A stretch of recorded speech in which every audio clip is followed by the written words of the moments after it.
remercie Dr Bougadouma, président de l'association des Hédar City. Et je remercie toute l'équipe. Je leur souhaite une bonne réussite et bonne continuation. Je souhaite la bienvenue à tous nos gastro-entérologues et ceux qui sont venus de loin pour enrichir ce congrès, que je souhaite un excellent congrès. Honorable assistance, j'ai le plaisir de vous présenter, d'être parmi vous, les gastro-entérologues, et de vous présenter la prise en charge chirurgicale des colites aiguës graves. Comme tout le monde le sait, donc, comme ça a été dit tout à l'heure, donc la colite aiguë grave, c'est une inflammation aiguë du côlon qui peut révéler une méquille ou compliquer une méquille. Elle est particulièrement grave, elle complique une LCH et rarement une maladie de Crohn. La colite aiguë grave, c'est une urgence médico-chirurgicale qui peut mettre en jeu le pronostic vital à court terme. Le bilan initial doit éliminer une complication grave, surtout pour écarter une chirurgie et surtout écarter une surinfection digestive. La prise en charge doit être en concertation entre les gastro-entérologues, les chirurgiens et bien sûr les réanimateurs au milieu hospitalier. Le diagnostic, donc c'est un point essentiel pour la prise en charge. Il guide la stratégie et surtout la stratégie thérapeutique, médicamenteuse ou chirurgicale en urgence. Le diagnostic est défini par des critères clinico-biologiques inspirés par Toulov et Mitz, et par contre la gravité, elle est jugée par des images endoscopiques qui est actuellement primordiale et très importante de la réaliser avant tout autre examen morphologique, surtout pour permettre une évaluation pronostic et une aide de la décision thérapeutique. Deux situations différentes pour prendre en charge une colite aiguë grave. Soit la colite aiguë, elle est survenue sur une méquille connue, ou la méquille n'est pas connue. Au moment du diagnostic, si la méquille est connue, là il faut se poser la question, s'agit-il d'une nouvelle poussée ou d'une surinfection? Parce qu'on sait que la colite aiguë grave, elle est rare sur les méquilles, mais elle est très grave. Donc je ne vais pas parler des autres causes qui ont été détaillées tout à l'heure par mon collègue. Maintenant, si la méquille n'est pas connue, donc il faut éliminer les autres causes de colite, à savoir infectieuse, ischémique, toxique et médicamenteuse. Le diagnostic de méquille, c'est un diagnostic d'élimination. Surtout, il faut éliminer une colite infectieuse, comme ça a été dit tout à l'heure. Pourquoi? Parce qu'une colite infectieuse, elle a des similitudes avec des méquilles et surtout être aggravée sous corticothérapie. Au moment du diagnostic, la nosologie de la méquille n'est pas nécessaire. Il faut prendre en charge rapidos la colite.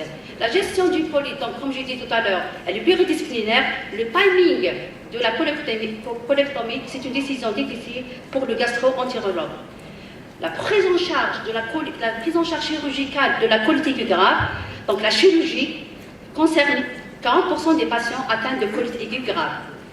La colectomie doit être considérée comme un traitement de référence et non un traitement de dernier recours. La chirurgie actuellement, bien codifiée par l'ICO, elle est indiquée sans délai dans les formes compliquées et en cas d'échec du traitement médical. Toute la difficulté, c'est quand confier le patient au chirurgien. Et là, il faut, parce que tout simplement, une colectomie précoce, elle peut être abusive, tardive, risque de décès post-opératoire, qui est maximal. Donc, il est primordial donc, de travailler en concertation. Le traitement chirurgical, il consiste à une colectomie subtotale avec une double stomie, une ileostomie et une segmentostomie. C'est l'intervention de référence. Le principe, c'est d'enlever la quasi-totalité du côlon malade, sans préjuger de l'étiologie, de la valvule de Bohin jusqu'au sigmoïde, sans faire d'anastomose, afin de limiter les complications post-opératoires, essentiellement les fistules anastomotiques. Pourquoi faire la sigmoïdostomie? Tout simplement parce qu'elle est indiquer, surtout en cas de doute du diagnostic sur la cause exacte de cette colite. On ne sait pas, les deux, la double stomie peut être confectionnée habituellement dans deux orifices différents, à droite, au niveau de la fosse iliaque droite, ou en bas de l'incision, ou à gauche. Sinon, on peut faire les deux stomies dans le même orifice au niveau de la fosse iliaque droite, pour faire le rétablissement de la continuité digestive par voie élective, et surtout pour éviter les complications post-opératoires, essentiellement les occlusions post-opératoires. Donc la colectomie segmentaire n'a aucune indication, risque de poussée grave sur le côlon restant. L'intervention de Elfman, donc on crée un orifice, un anus artificiel, on ferme le bout d'aval, donc le risque de sepsis post-opératoire et il faut l'éviter. Selon l'étiologie, le rétablissement de continuité se fera dans 2 à 3 mois jusqu'à disparition totale des phénomènes inflammatoires. On a deux types d'anastomose, 2 types de rétablissement de continuité digestive, une anastomose iliorectale, anastomose ilioanale. Dans le cadre de la maladie de SIH, de rectocolite hémorragique, l'anastomose ilioanale avec réservoir ilial angie, protégée par une ileostomie temporaire et intervention de référence.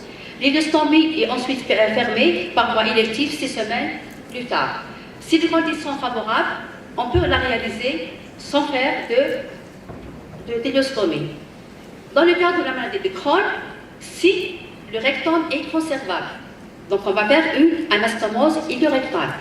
Dans le cas contraire où le rectum n'est pas conservable, le cas de la présence de lésions endopérinéales graves associées à cette colite, une ulcération profonde, un microrectum, là, l'idéal selon Panis, le référent de Mickey en France, il faut réaliser une amputation abdominopérinéale avec une ileostomie définitive ou une colocotectomie totale avec sacrifice du sphincter de l'anus et une ileostomie définitive. Là, vous avez un schéma d'une anastomose ilio-anale, donc en J, en cas, donc c'est une anastomose ilio-anale.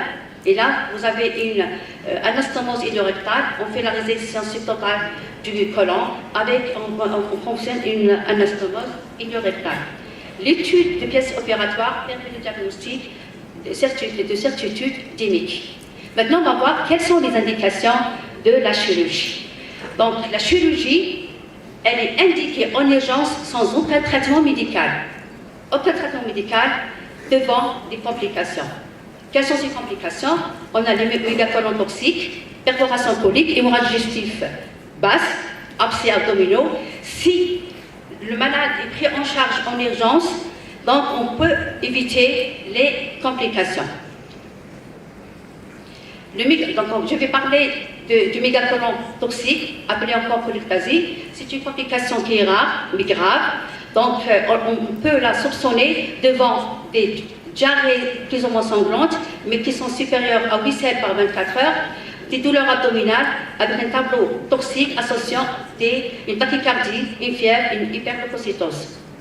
La perforation colique, c'est une aussi complication qui est redoutable.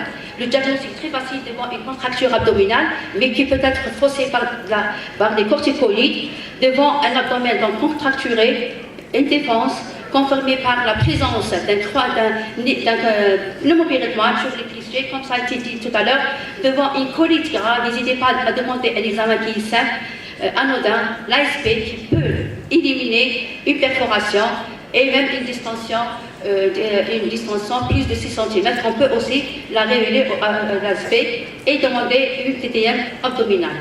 L'hémorragie digestive, c'est une complication aussi qui est redoutable, qui est responsable d'une instabilité hémodynamique qui peut entraîner un choc hypovolémique, risque de décès. Si vous avez un patient qu'on a réanimé, on a une transfusion plus de 1,5 litre par 24 heures, il ne faut pas retarder l'intervention, il faut appeler le chirurgien. Donc toujours, les gastroentérologues doivent avertir le chirurgien qu'il y a un patient qui présente une colite aiguë grave. Donc il faut l'avertir avant les complications dès l'admission du patient. La dernière complication, les abcès abdominaux, qui peuvent compliquer surtout les maladies de Crohn, ils risquent d'entraîner un choc septique. La deuxième indication du traitement chirurgical, c'est la résistance au traitement médical. Donc la chirurgie doit être discutée chaque jour, après chaque étape du traitement médical. Donc c'est le traitement de choix, la chirurgie de traitement de choix, donc il ne faut pas la laisser en dernier recours. Après 2 échelles de 2 lignes de traitement, donc il faut penser à la chirurgie. Je ne vais pas enrichir quelles sont les indications sur le plan médical parce que nos amis, mais quand même, il faut travailler en concertation.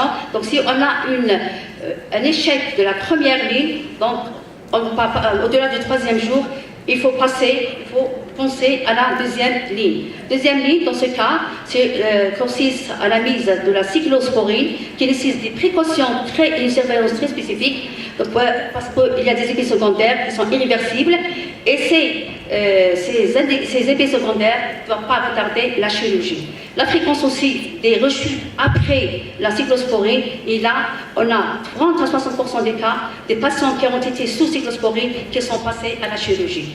Donc, un nouvel échec est alors une indication formelle de la chirurgie. Donc, des centres experts, donc, il faut recommander la 3e ligne, la Nupluximab, qui doit être tentée, mais le taux de rémission risque d'être faible avec la survenue de complications graves et voire même décès. Et pour cette raison que l'ICO recommande la colectomie subtotale après échec de 2 lignes de traitement et la discussion du traitement médical de 3e ligne